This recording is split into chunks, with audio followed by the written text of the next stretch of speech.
1914, Albert Kahn's mission to create a photographic archive of life on the planet was gathering pace. From his mansion on the outskirts of Paris, Kahn was sending photographers all around the globe to record the richness and variety of human culture. In May of that year, Léon Bussy, an officer in the French colonial army, approached the archive. He had heard about Kahn's ambitious plans and was keen to become involved. Léon Bussy, c'était un photographe amateur suffisamment doué pour avoir été reçu un prix de la Société française de photographie. Et donc l'offre de service d'un tel homme était précieuse pour Albert Kahn.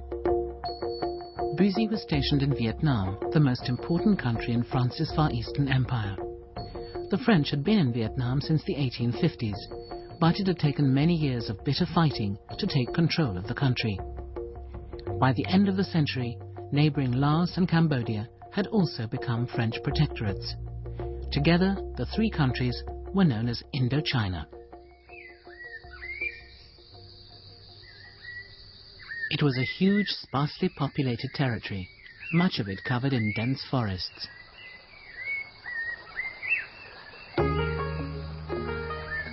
Bussy took most of his pictures for the Kahn archive in the province of Tonkin, next to the Chinese border.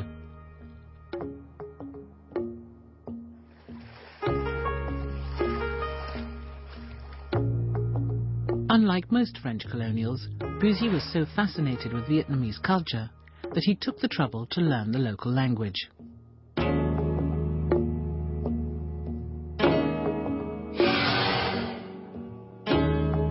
L'avantage de disposer des services d'un homme qui connaît aussi bien le pays, c'est sa capacité à décrypter en quelque sorte les comportements des gens. Et au fond, c'est cette qualité d'empathie que peut manifester Bussy envers une population qu'il côtoie depuis longtemps et qu'il connaît bien.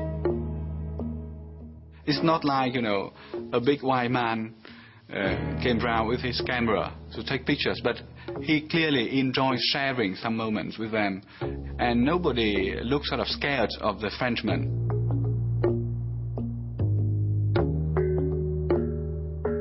In 1914, Vietnam was a mostly rural society of some 15 million people. Rice was the central element of the local diet throughout Vietnam. Its production meant unrelenting toil in the paddy fields. In Vietnamese society, everybody, when they become 18 years old, the village give them a pieces of land to plant the rice, to get something for you to eat.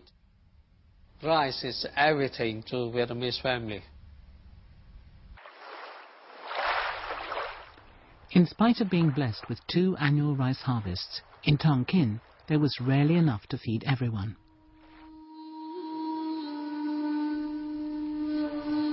These photographs of a group of beggars were taken on the outskirts of Hanoi in 1915.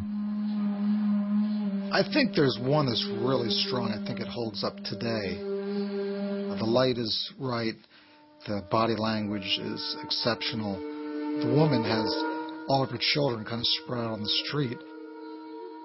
I mean, it looks desperate. The people look like they're in pain. They all look like they're ready to die.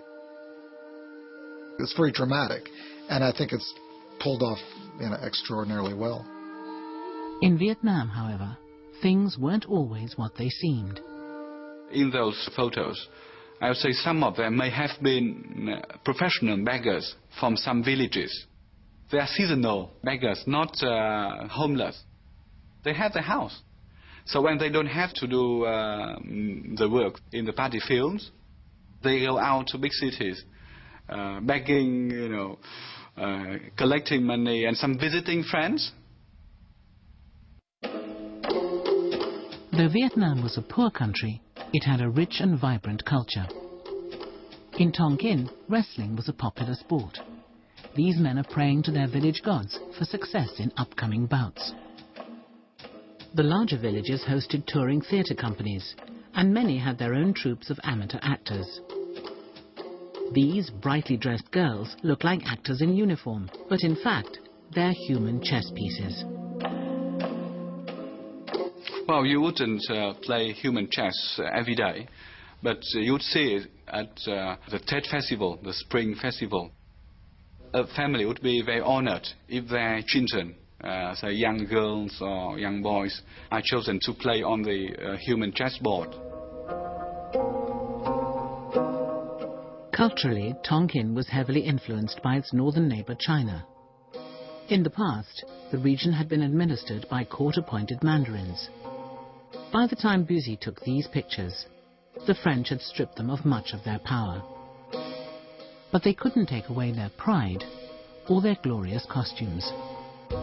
In feudal Vietnam, normal man cannot wear any kind of robe or dress with dragon because it symbolizes power and the state authority.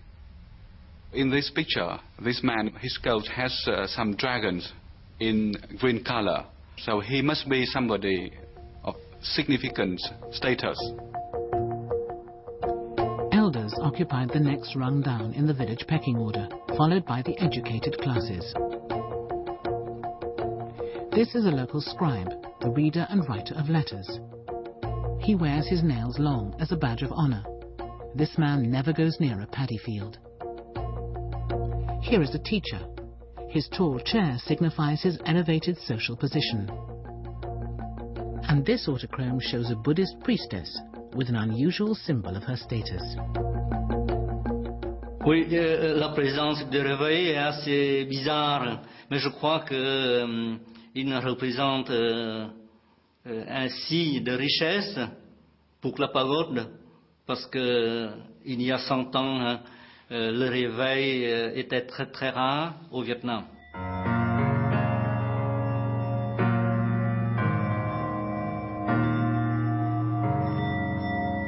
Vietnam was a deeply religious country. Imported beliefs such as Buddhism from India and Confucianism from China coexisted with local cults and the almost universal practice of ancestor worship. The dead were very much alive in the minds of Vietnamese peasants. They left food for deceased ancestors on altars inside their houses and outside their villages. On important anniversaries, they burned paper models to send presents to their relatives in the afterlife.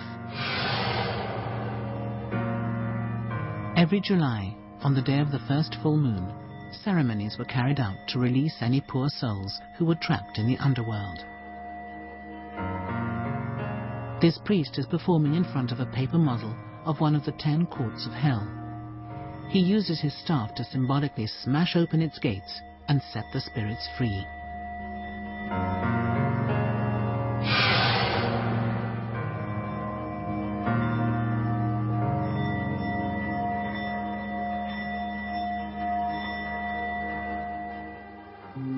During his time in the colony, Bussy recorded an astonishingly rich cross-section of Vietnamese life. From rich men to lepers. From the very old to the very young. Actors, factory girls, sailors, musicians. But very, very few French men and women. Occasionally in his pictures of Hanoi, there are French buildings and hoardings with Western advertising. Yet the colonists themselves appear only as tiny figures on the edge of frame, dwarfed by the landscape and lost in the background. But his pictures do show their impact on Vietnam. The French built cathedrals and opera houses and created roads and railways to open up Indochina to trade. This is the Dumer Bridge near Hanoi, constructed in 1902 by the world-famous Eiffel Company. Le pont Dumer, c'est une énorme masse de métal, très solide d'ailleurs, et assez beau d'ailleurs, il est assez beau ce pont. Le pont Dumer, il a presque environ 2 km, c'est le plus long pont du monde à l'époque. Les Français n'ont pas payé, ce sont les paysans vietnamiens qui ont payé. C'est par le prélèvement très lourd sur le produit de l'agriculture paysanne. Les colons, les Européens, ne payent pas d'impôts.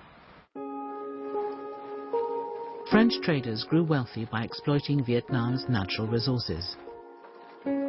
While many peasants went hungry, colonial businessmen turned Vietnam into one of the world's biggest exporters of rice. There was also money to be made on the domestic market.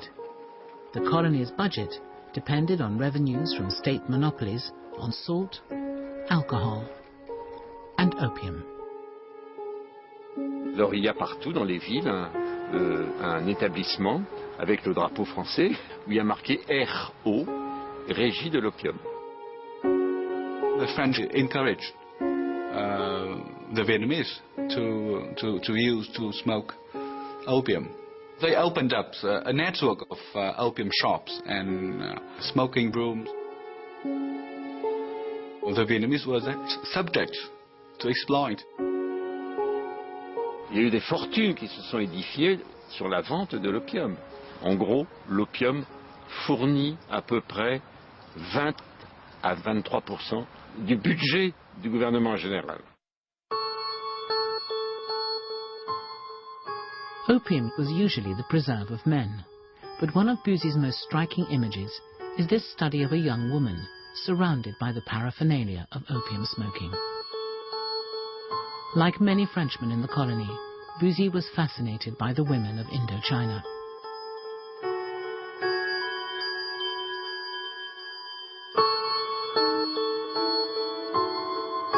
I think his pictures of women are the best work he produced. I could almost see some of these pictures ending up being in a fashion magazine today. The background is considered, the light's very soft and wonderful, and the poses often are very fresh and natural. I think a photographer today would be very proud to have taken those same pictures.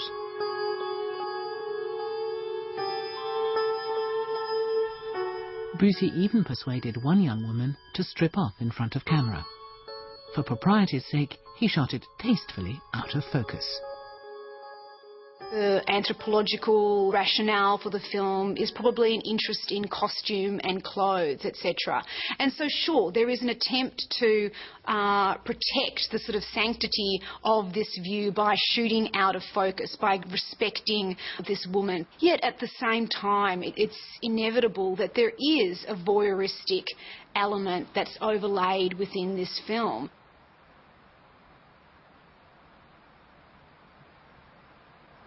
Dans le monde des Européens, il y a peu de femmes, très peu de femmes. Donc, on est toujours à la recherche, l'Européen cherche aussi le contact féminin. Et il ne peut le trouver que parmi les femmes colonisées.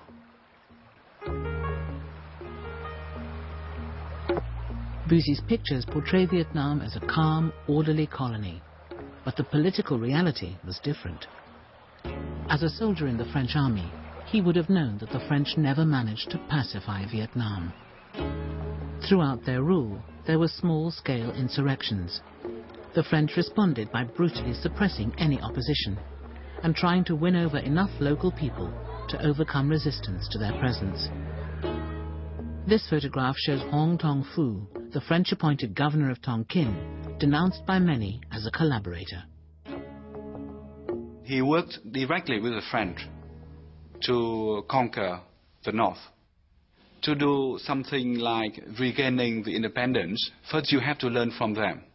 And it's better to join them than, following some rebels in the mountainous areas without any idea how to save the nation. So he's a head figure in Vietnamese communist textbooks.